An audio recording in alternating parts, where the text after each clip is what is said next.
Yeah, students, this is the third video lecture on the topic literature review.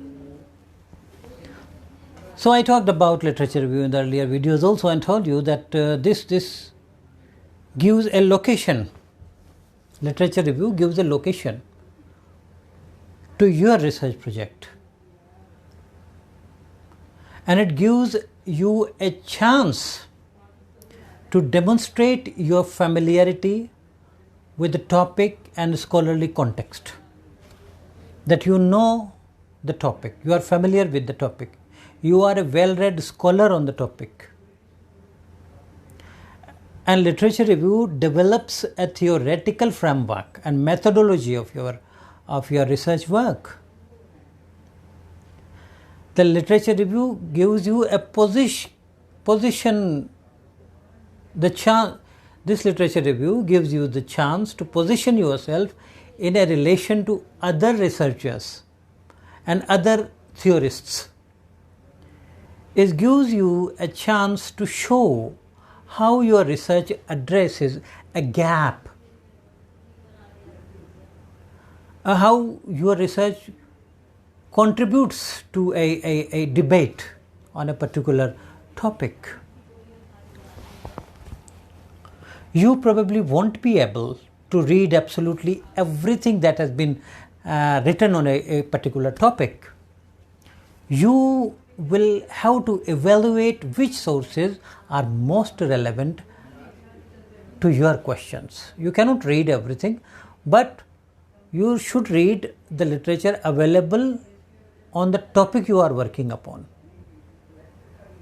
For each publication, ask yourself several questions, like what question or problem is the author addressing? When you read somebody else's work, try to find out this. What is the question the author is trying to address? Secondly, what are the key concepts and how are they defined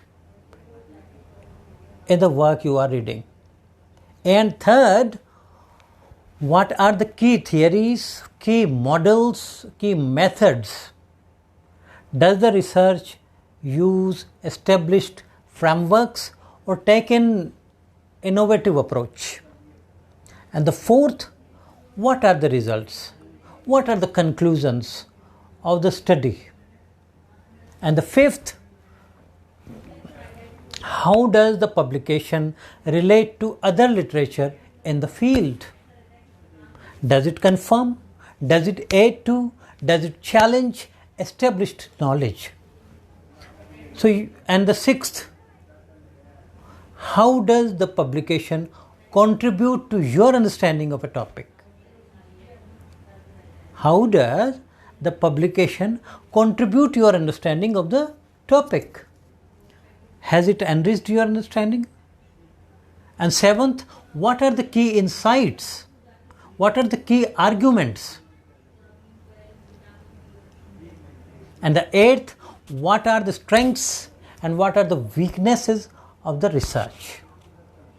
So try to find out these things when you read the relevant literature or a research project written by someone else. Make sure the sources you use are credible, and make sure you read any landmark studies and major theories in your field of research. What should you make sure? One thing, the literature review is written to place your study within the context of existing knowledge and other studies in your direction and in your discipline. So it gives a solid position. It gives recognition to other scholars also, and it also allows you to point out what is new about your research. Read the research works by other writers and then tell what are you going to do with the topic. You build upon the previous works and well-established theories addressing certain gaps in the knowledge that exist, or adding to existing knowledge by doing a study with a different or more complete methodology. So this is I have completed 5 minutes of this lecture. In the remaining 5 minutes I will tell you what you should do with your research literary review. So after you have written the literature review, read it carefully and make sure it is clear. Notice whether you can easily determine how the proposal is building on earlier studies, as well as exploring a line of research that is new. You should, by reading literature by different writers, you should build upon other people's research on the particular topic and give a new direction to the previous works. There are many types of literature review, and the following types of literature review are the most popular in business studies.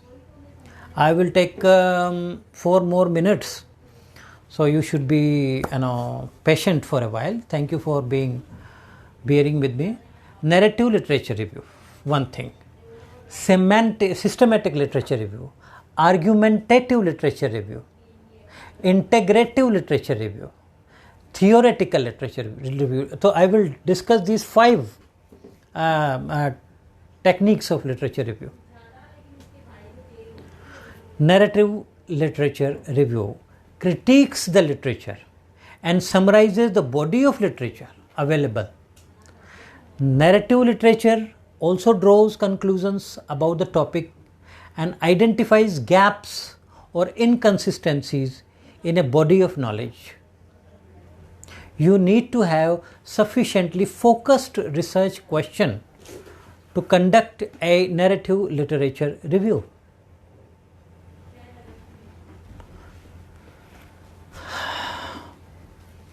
Now I come to systematic literature review. Systematic literature review requires more rigorous and well-defined approach compared to most other types of literature reviews. Systematic literature review is comprehensive and it details the time frame within which the literature was selected. A systematic literature review identifies, it selects, it critically appraises the research in order to answer a clearly formulated questions. A systematic review should follow a clearly defined protocol or a clearly defined plan where the criteria is clearly stated before the review is conducted. Now I come to the third point, argumentative literature review. As the name implies, argumentative literature review examines literature selectively in order to support or refute an argument. Deeply embedded assumptions or philosophical problem already established in the literature. Argumentative literature review should be noted. It should be noted that a potential for bias is a major shortcoming associated with argumentative literature review. So keep your prejudices away, keep your bias away, keep your inclinations away while if you adopt argumentative literature review method. So imaginative synthesizes secondary data about literature research topics in an integrated way such that new frameworks and perspectives on the topic are generated. If your research does not involve primary data collection and data analysis, then using integrative literature review will be your only option. Theoretical literature review. The theoretical literature review help establish what theories already exist, and it helps establish the relationships between them, to what degree the existing theories have been investigated. Often this form is used to help establish a lack of appropriate theories, or to reveal that current theories are inadequate for explaining new or emerging research problems. At the earlier parts of the literature review chapter, you need to specify the types of your literature review, whether it is going to be argumentative literature review or explorative literature review, and provide reasons for your choice. Your choice of a specific type of literature review should be based upon your research area, upon your research problem, upon your research methods.